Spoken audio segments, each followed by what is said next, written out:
In today's episode, we're diving into a big career shift that's often underestimated. It's moving from a large enterprise to a smaller business or a startup. Let's dive in. Here are the two questions this podcast answers.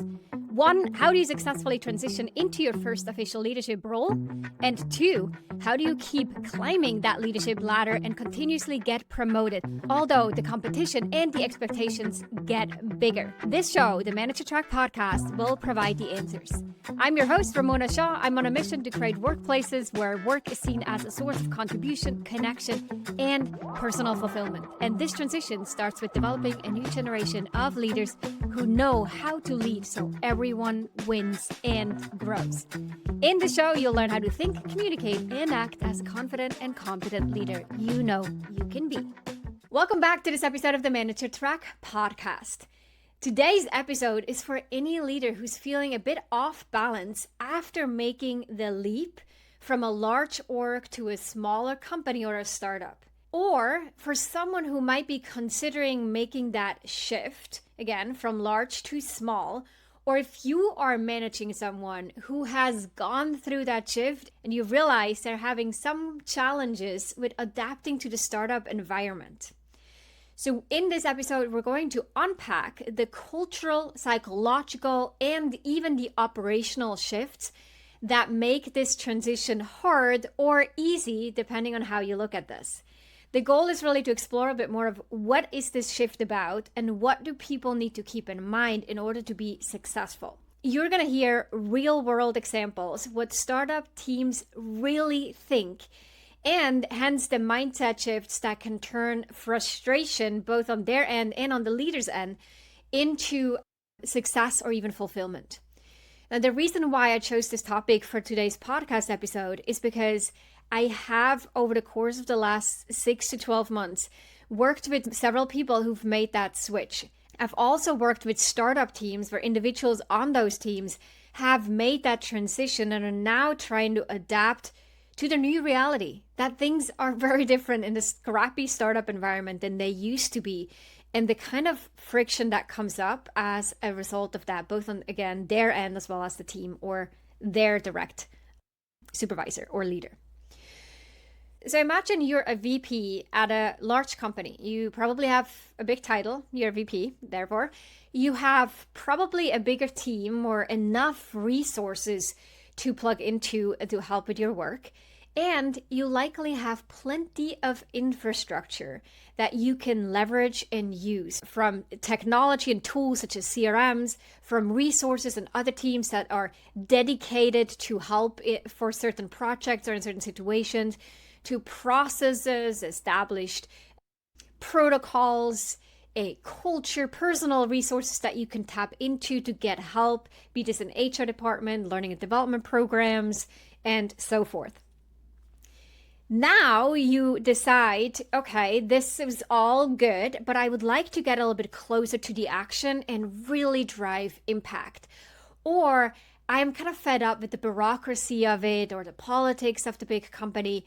I want to build something, I want to be part of a team that builds something. And so you decide to make the leap to, let's say, a 50-person startup. And in your first few weeks, you realize that you're the one handling your own onboarding.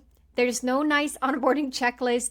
No one prepared the laptop for you and introduced you or gave you even a training on how to use the different tools on it. No, you probably had to go speak to IT to get the laptop, to get access rights.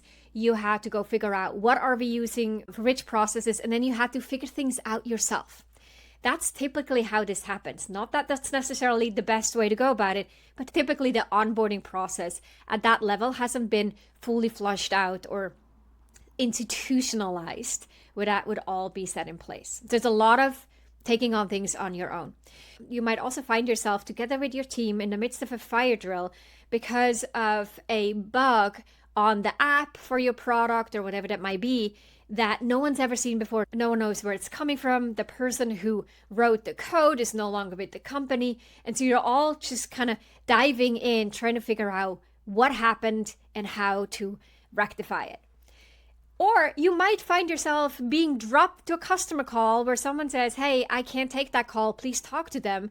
And you barely got 20 minutes to read up on the customer and why this call was set up. But you just have to wing it. You might not have a nice fancy slide deck prepared, but you're making things up as you go.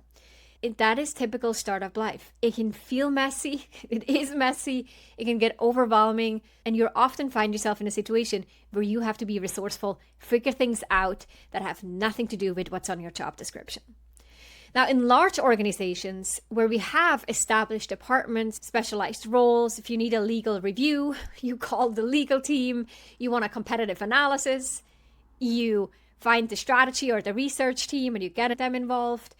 If you need to hire someone, you get HR to kick off the hiring process.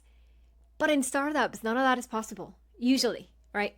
Everyone is expected to figure things out on their own and to do so fast. And therefore, a lot of the leaders that find yourself in such situations feel a little bit shocked or overwhelmed at first. And it's not that they intellectually didn't know that that was going to happen. Most of the leaders I speak with in this transition, they knew what they were going to get themselves into. They left their other job behind because they wanted exactly that. But knowing something and then experiencing it, those are often two different things. So yes, you might have known this is what's coming, but once you're in it, it can still feel overwhelming. It can still feel really challenging. Especially when you realize that the rest of the team may have never worked at a big org. And so they don't even know what they're missing. They don't have that reference point that you have. So this idea of like, why do we need a process? We don't need a process. It's not a problem. Culture and us being scrappy, that's the process.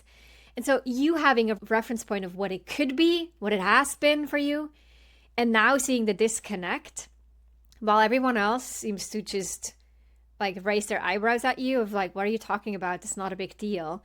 That is often sort of the frustration of like, I don't get why they don't get it.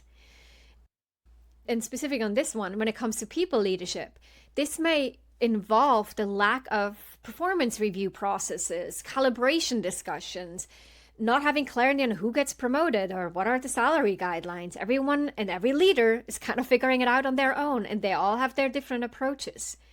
And so you may feel like, well, that's not fair. That's confusing. Why aren't we all on the same page? How come this one team is so generous and everyone seems to be an outperformer?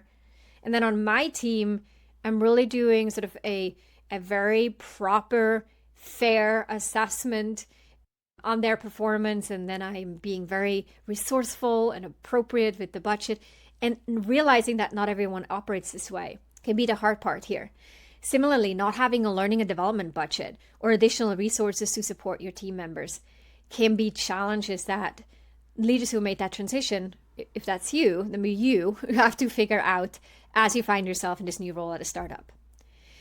So that was one. The second one, common challenge, is that there isn't any title-based power.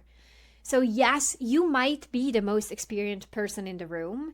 You might be the one who had or still have the biggest title, but that doesn't automatically mean that people will follow your lead. So in bigger organizations, there's often sort of this hierarchical understanding of who gets to make which decisions, what is appropriate to bring to whom, they're going to follow the chain to bring something upwards or to get attention on an issue. But at a startup, everyone just talks to everyone. Your direct report may have a conversation about what's going on your team with the CEO without you knowing. And to the CEO and to that team member, that doesn't seem like a big deal at all, because why wouldn't they talk? It's only 50 people. We all talk all the time. But if you come in with that understanding of the hierarchy, you might feel like someone intentionally cut you out of the loop and went behind your back to talk to the CEO. And then that can break trust if that's how we interpret the situation. So in addition, working with your team, if your role in itself or your title doesn't inherently mean you have more power, then people may question or challenge your decisions. And they ask why they have to do what they have to do. They may provide a lot more pushback than you used to in your past roles. So that's the second challenge. The third challenge I often pick up in those conversations is that conversations are casual, everything is informal. Decisions happen over Slack or over coffee or over dinner. There are no formal decks, no official sign-off procedures. There's no way to track who decided on what and who's been communicating what, and are we the right channels, the right timelines to communicate information. And so the challenge people leaders often have here is that it seems like a complete lack of rigor, lack of accountability, and it can feel really hard to keep up and track what's been done by whom before they or you joined the organization. So to summarize this, I remember talking to a leader who moved from a global consulting firm to a fintech startup, and he said, "Oh my gosh, Ramona, it's not just humbling, it's completely disorienting." And I think that brings it to the point. It is humbling on one hand because you realize how much you started to rely on all the resources that a bigger organization has. But then it's also so disorienting because you find yourself like having to assess the environment because you realize that you have to operate very differently in this type of environment. Yes, you have expertise and experience and knowledge and skills that you will transfer into this role, but that's a pretty siloed perspective. If you look at it holistically, how you leverage those experiences and skills and whatnot, that new system is going to have to be very different. Now, for most leaders, once they get past that initial friction, which by the way, it's not a matter of weeks, this is typically a matter of months, or if not even half a year to a year. But once they adapt to the environment and start to embrace it, they then actually get to that place where they feel a lot closer to the action. They realize they have a lot more autonomy. Things can go faster. They make more decisions. They have real impact, and they can see it day to day. And that is where the fulfillment kicks in. And at that point, people will say, "No, I'm so glad I made that transition. Also, now I know, and now I know what it is like to work at a big organization, to work at a startup. And in the future, as I map the path for the next few steps, I will have a lot more awareness and sort of tools and knowledge and skills in my backpack, so to speak, to be smarter about when do I transition from a small company to a bigger one or mid-sized company, for what positions and when." The key, though, to get to that place where you start to sense that fulfillment in the current role in a startup really lives and dies by your mindset. So I want to talk about 6 critical mindset shifts that will help you adapt to the startup environment. And again, you might think, okay, I get it. I can intellectually understand it. Intellectually understanding it and actually doing it and seeing the effects of it day to day are 2 different things. So if you're in it and you're struggling and you know what's going on, know that this is normal. It takes some time. Some of these mindset shifts are not overnight switches. Like, we have to actually go through a bit of friction and struggles in order to evolve and develop a mindset that's a lot more effective in a small org. Okay, first one is you gotta let go of that corporate identity. If you're coming from a big company, chances is that you had some status there, right? You had a network, people knew what you were doing, you were respected. Maybe you had a team, a budget, the title, all of that. In this startup, none of that carries over. You're literally coming in as a new person. And very often, unless you're very senior, most people aren't that impressed by your old title. They want to know, what can you do right now? And how will you lead the team themselves? How are you going to benefit them? That is what they're going to look for, not how successful were you at your past role. That's what got you in the door. And that's why they're giving you a chance. But now that you got to prove yourself in this new situation. So letting go of all the successes from the past and realizing you have to now earn their respect, it doesn't automatically carry over, that will likely make you a bit more humble and open to listening to what's really going on. If you show up constantly talking about, this is how we did it in my past org, that's likely not going to fly so well. So think about your experience like a set of tools that you bring with you. It's not about recreating what you had. It's just about offering ideas when they're useful and leveraging the tools that you have in order to make real change happen. For example, hey, here's something that we've tried before. Do you think this could help here? That shows humility and like an understanding that just because it worked in your past role may not work here. So you're not coming in saying like, oh, here's how we're going to do this. Here's how this is supposed to be. No, it may not. The things that this larger org now has is not what it had when it was only 50 people, right? There's a time for everything in an organization. So it's coming in with that awareness. And it all starts with letting that old identity go and really embracing the fact you gotta earn the respect in this new role all over again. The second one is self-sufficiency is now your superpower. You're going to be doing things you probably haven't done in years. Maybe it is as simple as booking your own meetings or building your own slide decks or writing your own copy for something, or as simple as submitting your own expenses, right? It might feel like a step back of like, oh my gosh, I had an assistant who do that, or we had a tool that would automatically read the expenses. Now I have to manually take pictures and submit them in a spreadsheet. If we let our ego get in the way and we feel like this is a step back, then that's going to be challenging because it really isn't. It's just about doing the job differently and building new muscle, so to speak. A leader that I know once said that in their second week at a startup, they negotiated a contract, prepped a company-wide presentation, and onboarded an intern all in one day without any help or additional team members supporting her. And that seemed to be crazy to think about just a month before. But now in this startup environment, that's just how it's going to go. And that's what they had to do. You have to be self-sufficient and get through the work. That is sort of that scrappy, get it done mindset. And that's what makes you valuable. That's often what startups really are looking for. The third mindset shift is speed over perfection. If you like things polished and perfect, startup life might stress you out because things often work really fast. MVP, soft launches, beta testing, ship it, learn, iterate. It's not that quality doesn't matter. It totally does, but speed is often a strategy to survive. And I've heard leaders say, I used to spend weeks refining a deck and now I get it to 80% and I just send it and we fix it on the fly. So that shift away from perfection to progress is a big game changer. And if you feel like, oh, I can't let that go, I also got to prove how good I am. And so everything needs to be perfect that the team or that senior leader see from me in that startup environment, you might actually hurt yourself because it's going to slow you down and you might be perceived as not adaptable and not fast enough, or of making things too complicating, delaying decisions and so forth. Okay, so now the fourth mindset shift is input over authority.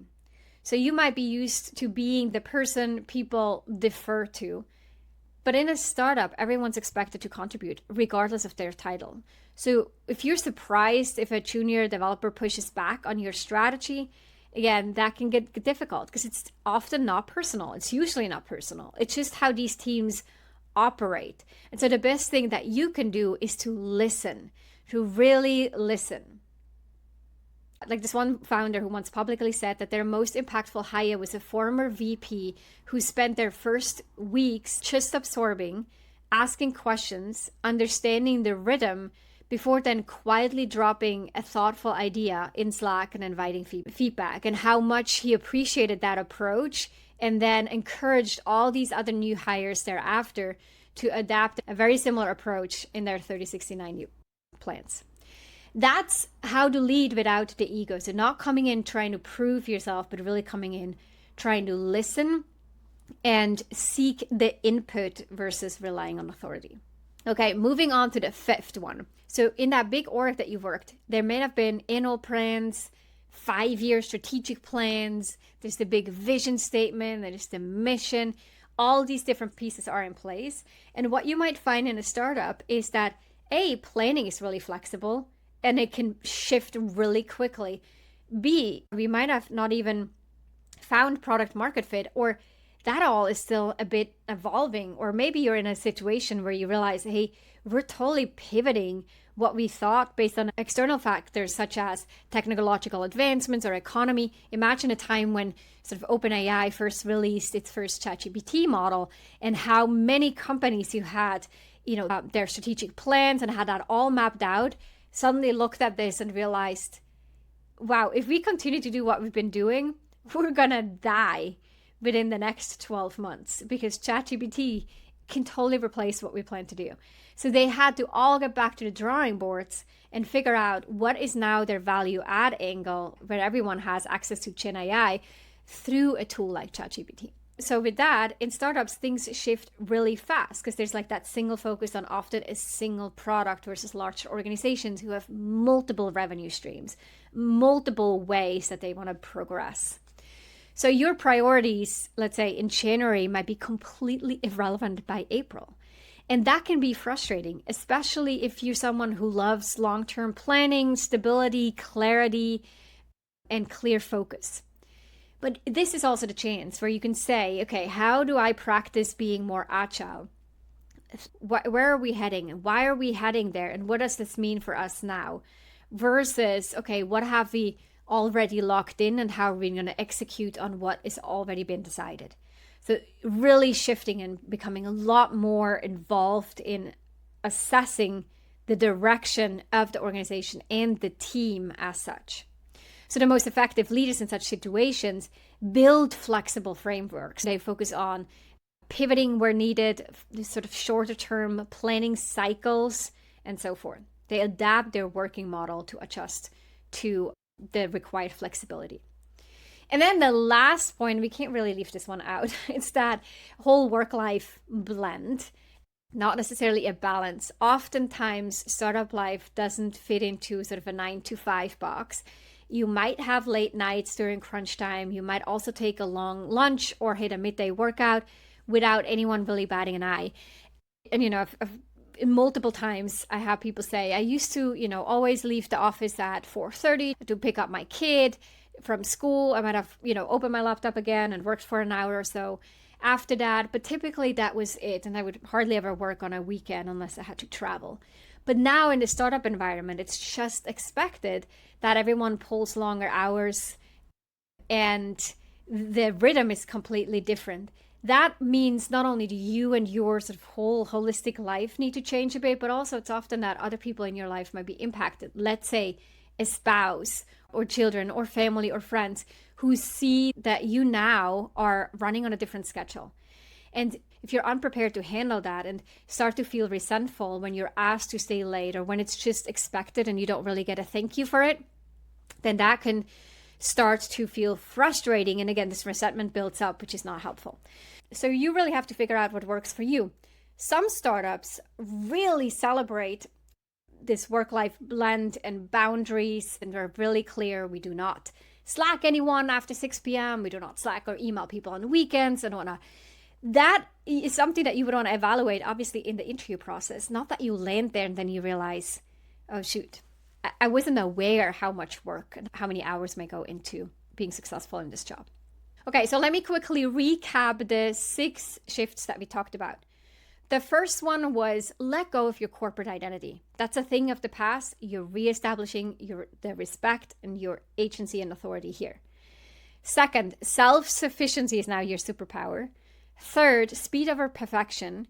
Fourth is input, like asking for input over authority, especially early on.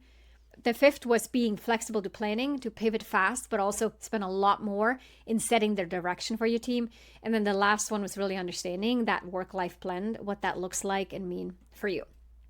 Okay, now let's talk a little bit about what startup teams might expect from you. So startup teams want your experience, but they don't want you to recreate that corporation you just left. They're usually not bringing you in because they think, oh, that corporate experience is really useful, unless that is explicitly stated. Where someone may say, hey, we're bringing on a VP of finance in order to systematize our processes, in order to prepare us for maybe another fundraising round, and we have to get our stuff together. So we're bringing you in because we want you to Take as much from your corporate experience and apply that here. But if that is not explicitly stated or agreed on, then oftentimes they're getting you because of your skills and your experience, not because they want you to recreate what you've left. Because founders and even, often the sort of startup employees, especially the early ones, they're often looking and making sure that they're not hiring people who overcomplicate things, who the current team's scrappy solutions, who need to have processes for everything and always think that their way and the way that big orgs do it is better just because they see it work elsewhere. In another conversation with the leader, someone said to me along the lines of them having hired a pretty senior leader from a big org who then spent their first month or 6 weeks or so trying to implement a 3-step approval process for expenses. And he said, we were like 20 people at the time. And I got that seemed to be the smart thing to do. And we needed to make sure that not everyone was just, using their credit card for God knows what. But it was also just an overkill. Not only did everyone sort of hate it and dislike the fact that they had to go through this 3-step process, because it didn't fly with us. The culture is all about autonomy, and everyone was being really resourceful because we didn't have a long runway. We had to be really careful with our money. So it almost felt like we were no longer trusting team members that they would be resourceful and caring about the money that they spent. Because now we've asked them to go through this approval process. So that, it was overall a good intention to help us systematize, but it was totally the wrong thing at that time. If you look at that example, and it may sound like an extreme one and such an obvious one, but those things happen all the time. Where someone comes in and they think, oh, this is what the company needs, because obviously we're trying to get bigger and grow, so this is important, but it's not at all what the team values. So again, this goes back to this idea of really looking for input, really listening, really trying to adapt and embrace this new environment versus coming in with a lot of assumptions. And in addition, leaders who operate well are those who go into the trenches, they communicate really clearly and often, they are nimble, they can quickly pivot, they have respect for the existing culture and systems, but they also call out what they recognize and see as potential blind spots. They ask a lot of questions to their team, they share their expertise through collaboration, not through commands, and they fully acknowledge what's already working or why something has worked so far and why that was a good thing before suggesting changes. So it's like the respect for what the team has already done before coming in and labeling something as crap. Okay, so before we wrap up, let's call out the frictions and the typical things that come up. The typical complaints are, my gosh, I used to have so much support, so many more resources at hand. Now I feel like it's all just dependent on me and it feels really heavy on my shoulders. One. Second one, there's so much ambiguity. Everything is constantly changing. And I don't have much clarity of where we're going. Yes, things change fast. Like, consider that a challenge. Like, it's going to strengthen you in some core leadership skills. So instead of resisting the change, really practice how to engage with those kind of moments of pivoting. Speaking of how to deal with all these specific challenges, I want to highlight 5 quick strategies for navigating this transition into startup really, really well.